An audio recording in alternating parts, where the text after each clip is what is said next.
this is John Marks with the final part of my Whispers of the Old Gods reviews. This is part 10, which is Warrior. The format for this is I'm going to review all the Warrior cards and talk a little bit about the standard format with them, and then final step is we'll build a standard deck with the Warrior cards, or what I think will be a good deck in the standard format.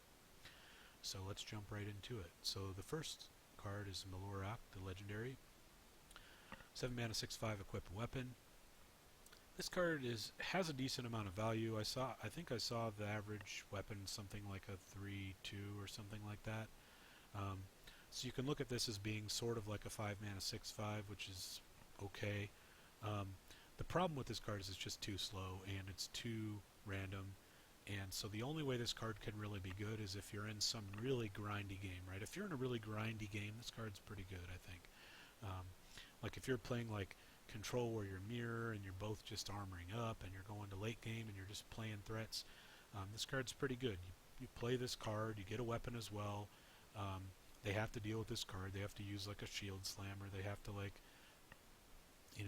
deal with it somehow, and then you get a weapon to deal with some of their smaller minions, and just kind of like a grindy card, right? And it could be okay in that situation, but that situation's so rare that this card's just not great, I think. Second card, Tentacle for Arms. I think people underrate this card a little bit. Everyone's saying it's horrible. Why would you ever play this? Blah, blah, blah. I think it's not great, but it's okay. I mean, the card to compare it to is the Rogue card. I forget the name of it, but it's the one that's 3 mana combo, deal 2 damage, right? This is like a reoccurring damage card. I mean, this is a late game grind them out card. It's not supposed to be an early game card. This is more like kind of equivalent to a Gorehal kind of thing, where it's like you just keep playing this weapon over and over. You can't silence a weapon, so this card will always be 2.5 mana for 2 damage over and over and over and over, right? So this gives you an inevitability, and it's pretty decent in like really grindy matchups, I think, right? So like if you're playing, let's even just say you were playing a Control Warrior Mirror. Like in Control Warrior Mirrors, all you do is armor up and pass mostly, and then they play a minion here and there, and you deal with it for 1 mana, and so something like this is great. It's basically taking away the 2 of their armor every turn, and they can't ever deal with it, you just keep hitting them for 2 every single turn of the entire game, and you have the time to play it because they're not doing anything. Now, so I mean, I think this card's a better grindy card than the Melorak card that we previously talked about in those really grindy matchups. Now, I don't think those grindy matchups really exist very often, which is why this card probably won't see play right now. But if we ever get to the point where that happens, or there's a really slow metagame, this card's actually okay. And so, yeah, I wouldn't say it's great, but it's okay, and it's something that someone may play at some point, and it could be fine. This next card is one that I think other people are overrating. I think this card's actually good, maybe even great. Blood Warriors, add a copy of each damage-friendly minion to your hand. So most people are thinking of this as like sort of more a fatigue warrior, like grind them out style, like get some extra minions, extra big minions. I think of this as 100% a combo card. This is a card where you're trying to set up a really crazy turn, right? And so there's a card similar to this called Echo of Medivh, which was very good in certain situations, but was kind of unplayable because it was just really hard to set up the situation where you'd have a lot of minions to use it, right? Well, Warrior already has a situation where they have cheap ways to set up a lot of minions, which is Patron Warrior, right? So I think this card is a Patron Warrior card, and I think it's this is the deck I'm going to try to build at the end of this video, but basically the biggest weakness with Patron is board clears. Patron's amazing versus any kind of aggressive deck that doesn't have board clears. If you can get the big Patron's turn, then you probably win the game. It's just your whole deck synergizes with it. You can just keep spamming 3/3s. You get so much value. The way that it sucks is whenever people have board clears. And this card is an anti-board clear Patron card. I mean, the way Patron's decks beat board clears right now in the current metagame is you use cards like Dr. Boom or you use a lot of burst damage. So you just apply a lot of pressure, you have a lot of burst damage, and you have like sort of this mid-rangey deck, and you try to force them to use board clears previous to patrons. And if a lot of times if they don't use damage, not on the patrons, you can just win the game. Or alternately, you force them to use their board clears on the patrons, and then you play things like Dr. Boom or stuff like that, or whatnot. So Dr. Boom goes away. You still can play those sort of aggressive patron decks, which still probably may be okay.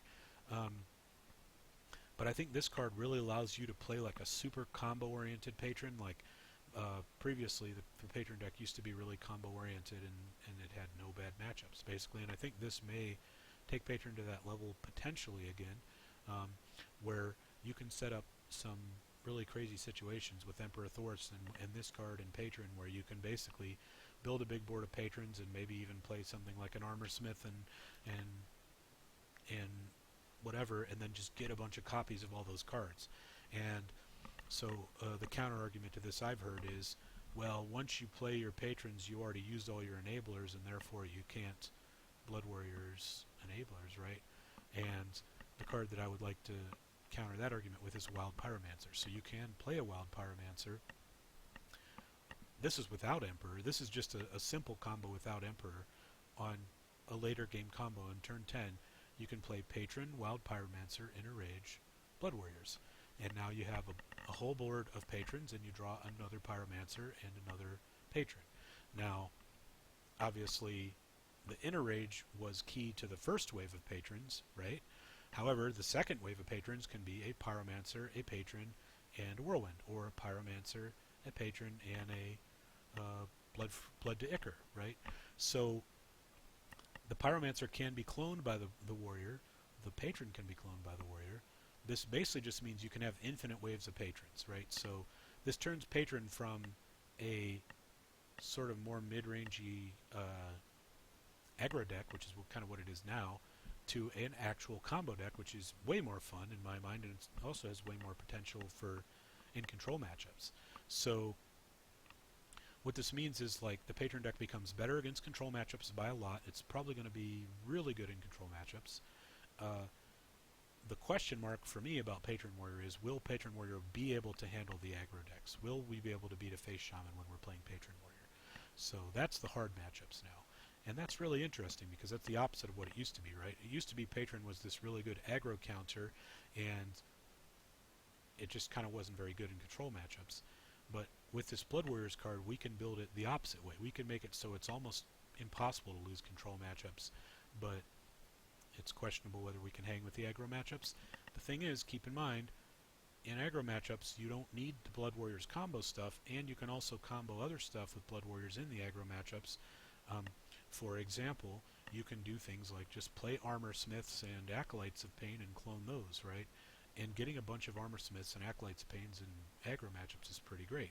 So I still think the Blood Warriors card is usable in the aggro matchups. It's not as good, but so for me, I'm really excited about this card. I think it's like a super good card, and it's one of the most slept on, underrated cards by all the other people.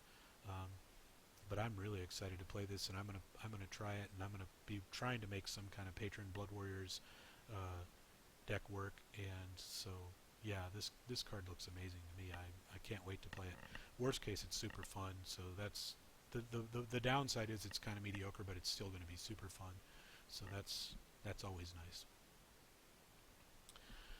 This next card, Ancient Shieldbearer, 6/6 for 7, get 10 mana or 10 armor if you have a Cthulhu. So the way I like to evaluate these cards is to assume Cthulhu is good, right? So obviously we're not going to play this unless we're playing Cthulhu.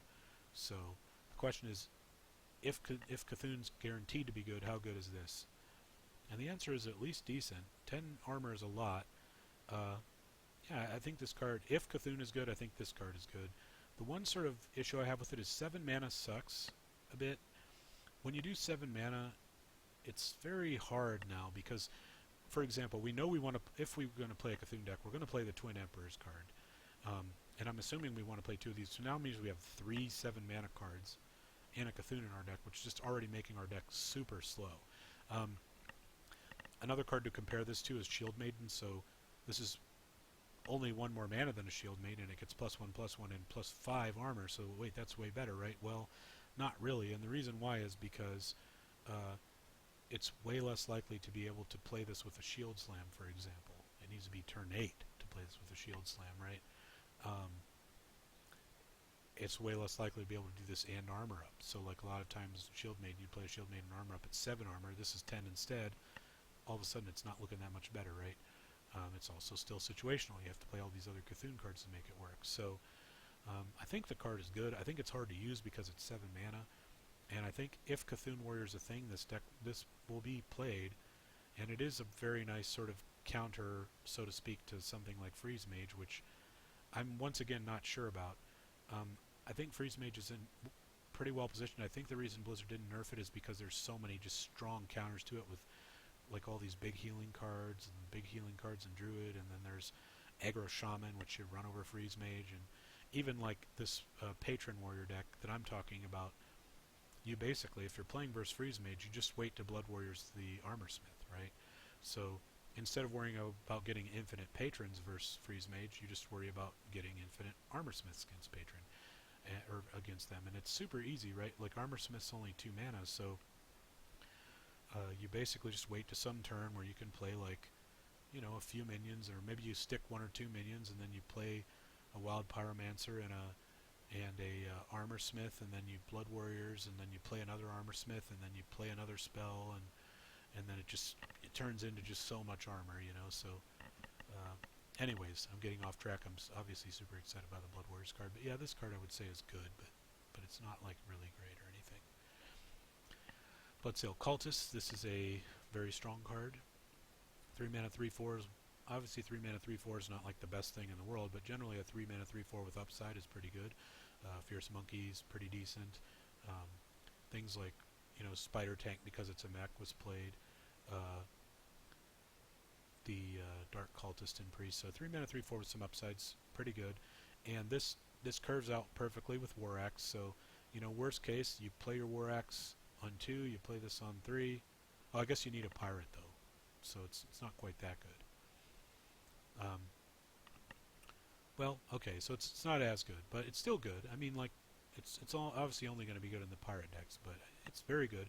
If Pirate War is a thing, this is a great card. So I believe Pirate Warrior can be a thing. There's another new card that allows you to get a 1/3 weapon. This synergizes really well with that. So you have a 1/3 weapon, you all of a sudden get a 2/4 weapon. You know, that's amazing. And that's 4 mana combo, so, you know, or like you don't even have to play it on the same turn, right? You could do something along the lines of first turn 1/3 weapon guy, second turn play a 3/3 that's 2 mana, the Bloodsail Raider, and then third turn play this, and that's amazing. So yeah, I think this card's good. I think Pirate Warrior is going to be a good deck, and Pirate Warrior is also very well positioned to take on decks like Aggro Shaman. This card's very good against Aggro Shaman. It lines up really well into Feral Spirits. And yeah, so yeah, I think Aggro Pirate Warrior is a deck that is another deck I want to explore. Warrior's been one of my favorite classes. It was the, I think, second or third class I got golden, second. And the reason I really like Warrior right now is because there's so many strategies that I think are good. You can play Patron, you can play Control, you can play super heavy like Fatigue, you can play Aggro, and I think this expansion is super exciting for Warrior because it adds to all those. This Blood Wars is going to give me more combo decks to play with. Like, we can still play some Cthulhu deck, we can play a Pirate deck, we can probably still play some Control decks. So yeah, I really love the Warrior cards. I think the Warrior cards are great. I think Warrior's going to be really fun in the expansion. Probably one of the top tier classes again, as it is now. Next card's another really great card, Blood to Ichor. So this card, deal 1 damage. If it survives, get a 2/2 slime. So this card is really great, I think. Mainly for synergy and Warrior, like, you know, you want to play things like Armor Smith and Acolyte of Pain. Something like hitting an Acolyte of Pain for 1 damage and getting a 2/2. It's a 1 mana 2/2 draw card. That's great, right? It's great with Execute. You know, like, you can compare it to something like a Slam. Instead of getting a card, you're getting a 2/2. Slam's obviously great. Almost every Warrior deck's been playing 2 Slams recently. I think a lot of Warrior decks will be playing 2 of these. If they're like Super Control Warrior, maybe it's not as good because a 2/2 isn't as relevant, but like anything other than that, it seems great. It also combos supremely well in my new proposed Patron deck because you can use it with Wild Pyromancer to make a wave of Patrons and get a 2/1 slime that you can then Blood Ichors. Obviously the slime will die, but then you just get a slime in your hand. I'm assuming it'll be a 1 mana 2/2 slime. I don't know. Um, maybe they have a copy of it down here. I guess they don't have the slime on this list yet, but yeah. So great card, really strong. It's also really strong just in minion trading. You can compare it to a Mortal Coil, like basically drawing a card versus getting a 2/2 slime, and getting a 2/2 slime's probably as good as drawing a card, right? I mean, you get basically a free 2/2 in play. It's a lot of tempos, so especially in aggro matchups, this is great, right? Like if they have a 2/2 in play, you have a 1/3 weapon, the rusty hook weapon. You can do this, then hit it with your weapon, kill their 2/2 or their 3/2, and then you have a 2/2 and you still have your weapon, right? So yeah, I think this card's really great. Another great warrior card. Next card, Bloodhoof Brave, 2/6 taunt and rage +3 attack. I think this card's a good card as well. I think this card's underrated. So in almost every warrior deck, you're going to want to play things that do 1 damage to minions, and Acolytes of Pain and stuff. And we lost Deathbite, which really sucks, but we gained some other tools like Blood to Ichor, and so I think this card is good because just thinking how it lines up, right? Like a lot of people are saying, "Oh, this sucks," because people are going to trade into it, and then it's going to be like a 5/4. It's 5/4 taunt, and a 5/4 taunt for 4 sucks. Well, number one, a 5/4 taunt for 4 doesn't suck. A 5/4 taunt for 4 is okay. Or mediocre. It's not. It doesn't suck. And number two, that killed a minion then, or did 2 damage to a minion. At that point, if in their scenario, that means it's a 5/4 taunt for 4, do 2 damage to a minion. That's amazing, right?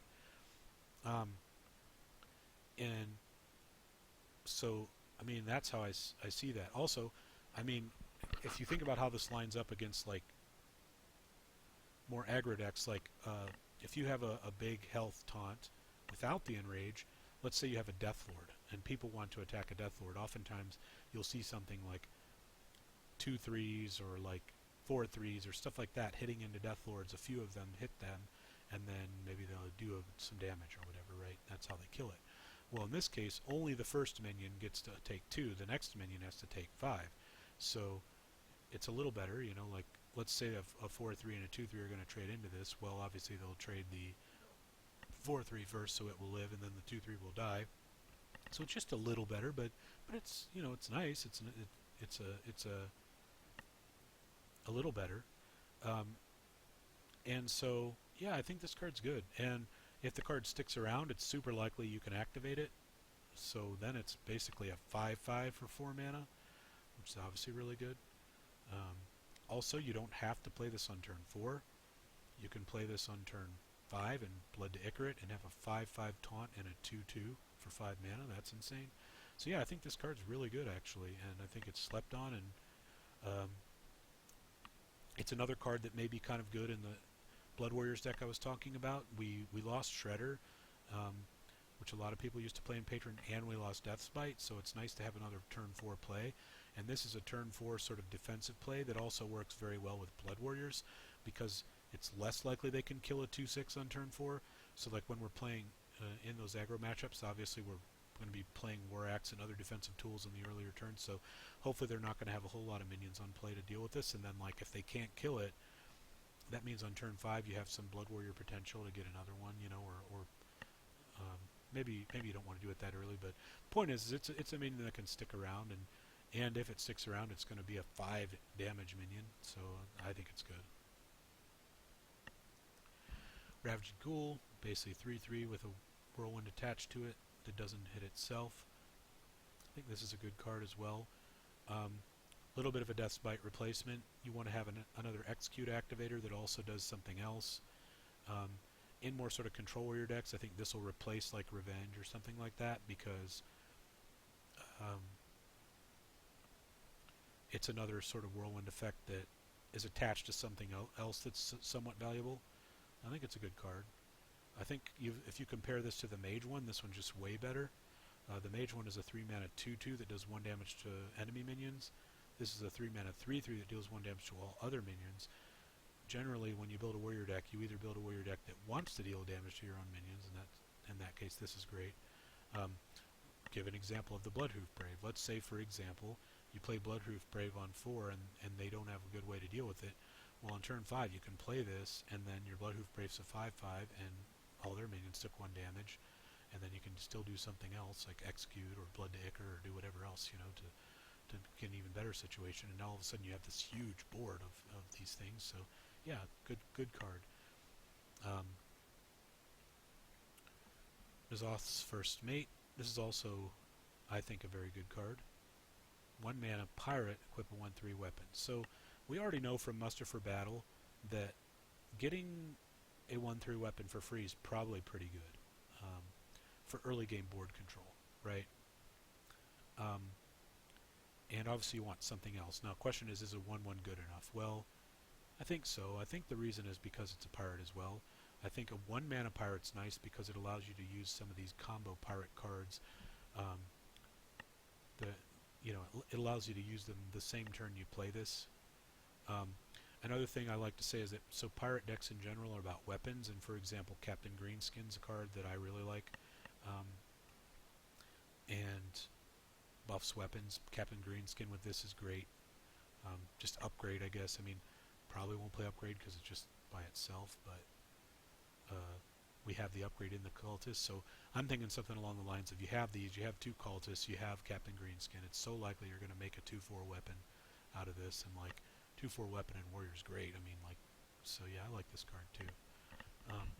So I'm super excited about the Warrior cards in this set. I think maybe the best overall cards of any of the classes.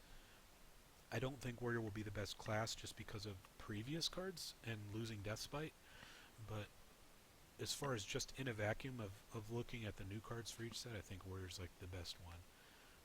I think Warrior will be like maybe top 3 or 4 as far as like how good it will be. I still expect Shaman to be better. I still expect Druid to be better. But I think Warrior will be right in the discussion of after those two, and with some other classes. So super excited. Multiple decks to try. That's going to be a lot of fun. Alright, so yeah, overview. I mean, I think this, let's go through them. I mean, Malorok, not so great. Tentacle for Arms, mediocre but maybe played. Blood Warriors I really like. Ancient Shield Bearers, probably good. Bloodsail Cultist is a very strong card. Blood Ichor is a very strong card. Bloodhoof Brave is a good card. Ravaging Ghoul is a good card. N'Zoth's First Mate is a good card. So just really strong. I expect to see all kinds of crazy warrior decks. Really looking forward to that. Alright, so let's go build one warrior deck. I'm going to try the Blood Warrior. I think Blood Warriors is the card I'm most excited about, so I'm going to try to build a Blood Warriors patron deck for this video, and then I'm sure I'll be building all kinds of different warrior decks. So let's go here. I'm going to run the Blood to Ichor. I'm going to run the Blood Warriors. Probably maybe like 1 Ghoul or something. Because we're going to run 2 Pyromancers and 2 Whirlwinds. I'm not sure Ghoul will even fit, but we'll just have 1 for now and see. I think I'm going to try the Brave. And that'll probably be it from new expansion, but obviously Enrage, obviously Execute. There's some chance we'll want to run Shield Slam, because I'm thinking like the hard part about this deck is going to be like, how do I survive versus those early Shaman draws, you know? And so Cruel Task is a maybe. I think Slam's really good still. We want to draw cards into our combos. So interestingly, I think we want to play Fierce Monkey instead of Frothing Berserker because of the reasons I talked about before of we want to be surviving early, and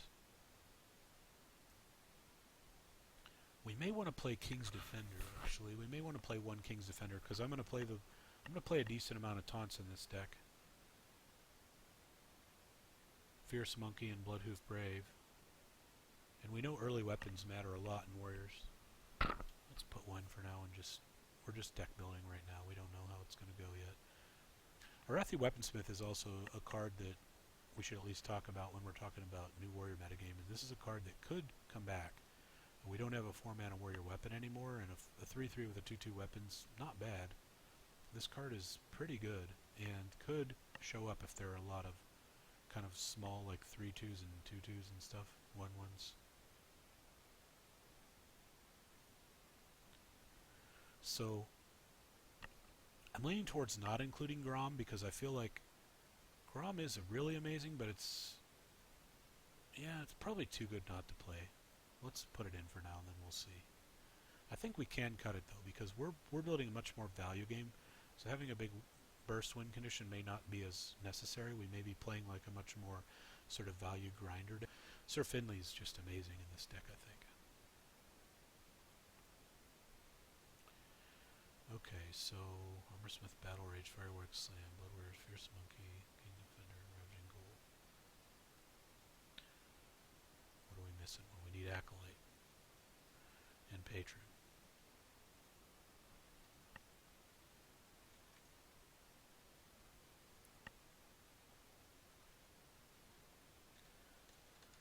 Okay, so what other things are we missing from a standard Patron deck?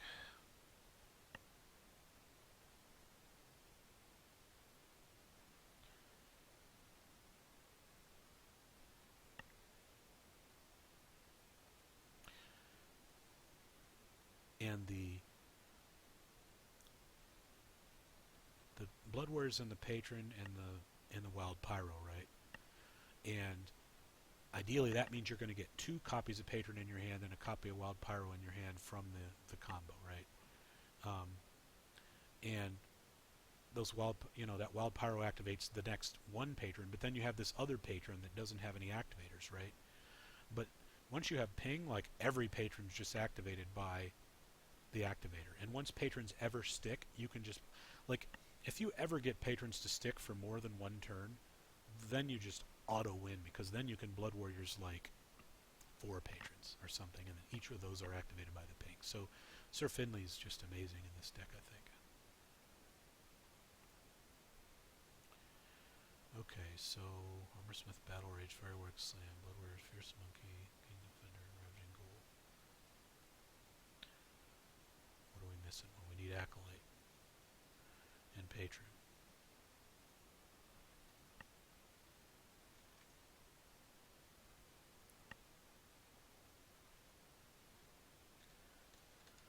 Okay, so what other things are we missing from a standard Patron deck?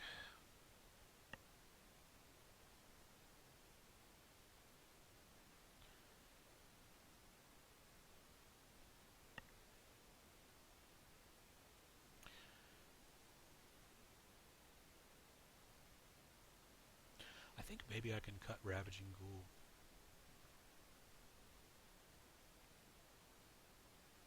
So right now, basically in a current Patron deck, we'd have Deathspite, we'd have Doctor Boom, we'd have some more 4-drops, like like a Shredder or something. We may have a Loatheb.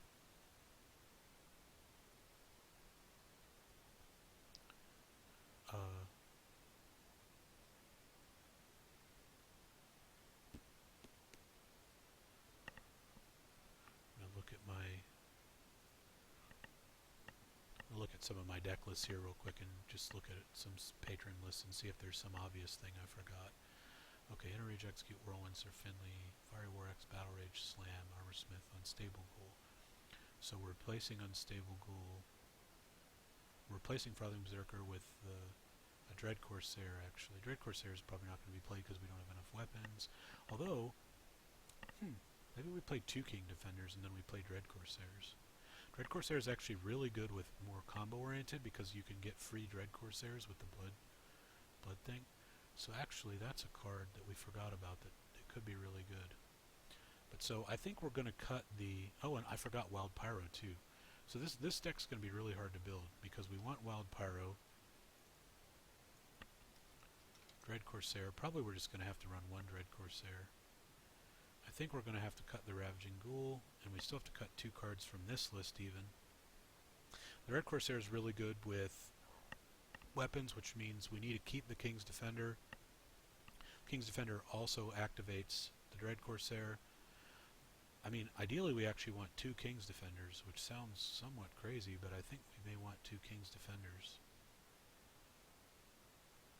So Wild Pyromancer is replacing our Unstable Ghoul. Blood Warriors is replacing like sort of Dr. Boom Loatheb, like late game stuff. King's Defenders replacing the Deathspite. Bloodhoof Brave is our 4-drop to stall out a little bit. Maybe Bloodhoof Brave gets replaced, but it also works with...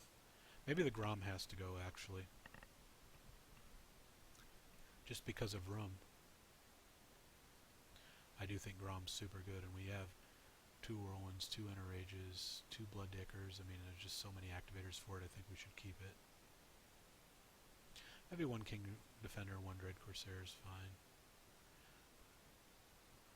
It's possible we just have to cut the King Defender and the Dread Corsair, because we can't cut Grim Patrons. It's possible we cut Bloodhoof Brave. If we cut Bloodhoof Brave, we literally just have no 4-drops in our deck, though, which is kind of weird. But I mean, oh, and the other card we forgot about, which we definitely want to play, is Emperor. Alright, so maybe we're trying too many things here. Maybe we just cut, like, the King's Defender, the Bloodhoof Braves, and the...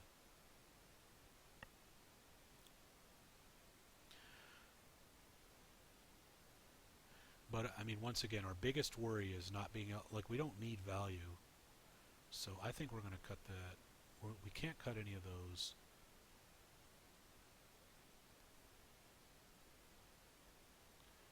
We need some more early game fighting for board stuff, and we only have 2 spots. So I think I like playing the... Well, I did just cut 2 taunts as well, though, which means the King Defender is even worse. So maybe we're playing like I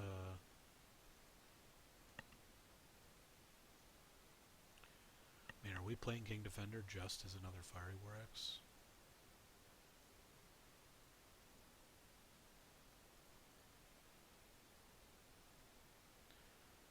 It's activated with Fierce Monkey.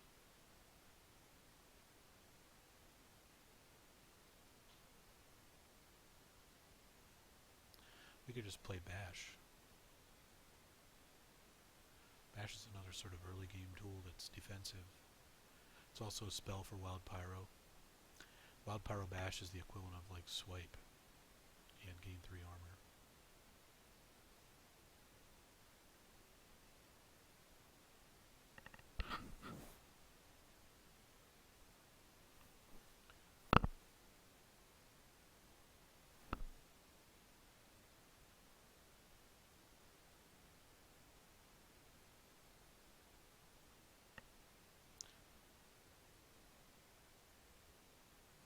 I really like the idea of Dread Corsairs and King's Defenders and Bloodhoof Braves, you know, like 6 more cards though, and we only have 2 spots. So if we were going to do that, we need to cut other stuff. The whole point of the deck is the Blood Warriors, so we can't cut that. We could cut Slam maybe, but I mean, card draw in a combo deck's pretty great. And the other thing, we may just want more card draw. Maybe we just want to run Shield Block.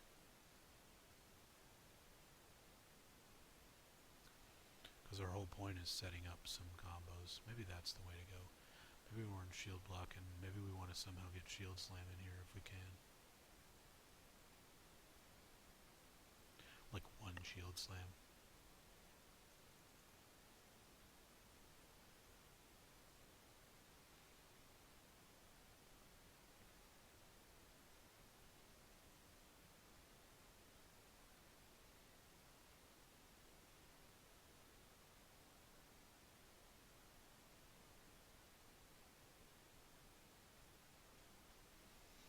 Guess maybe Blood to Ichor doesn't fit. Well,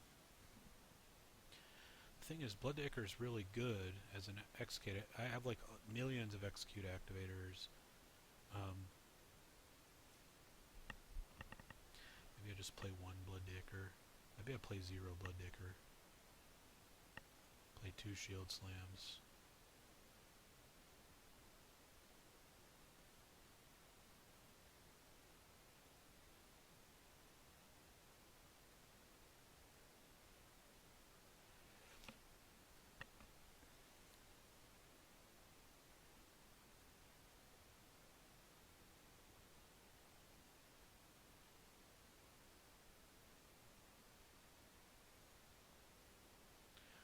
might just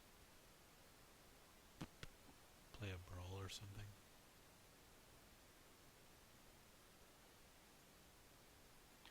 One bash doesn't seem great. One king defender still could just be fine. We only have 2 taunts. But I mean, it's just like a third Fiery War Axe to make sure we get one.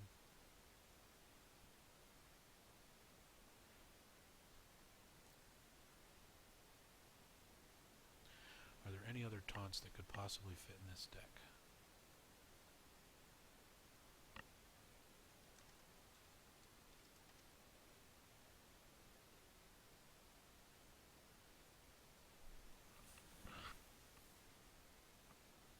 I mean, once again, I really like the Bloodhoof Brave. I really like the...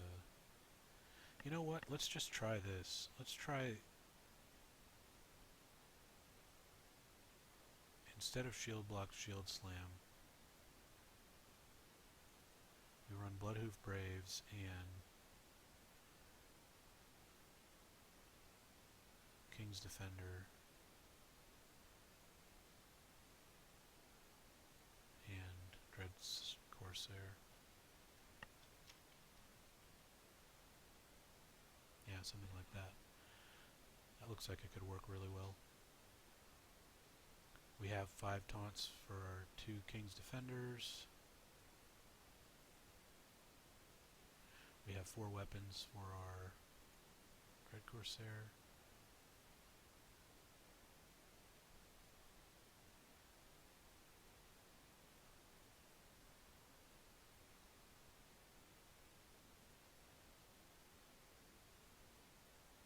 Still got to cut 1 card.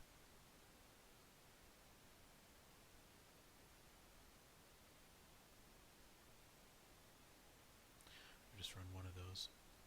Alright, so yeah, I'm super excited to try. You can see this is going to be a really hard deck to build and refine and stuff, but I think it's going to be really good. I can't wait to try it. So that pretty much wraps up all my reviews for the Old Gods. Really appreciate anyone who actually watched it. I'm sure no one did, but that's fine because it's more for me than anyone. So thanks myself for watching, and I'm done.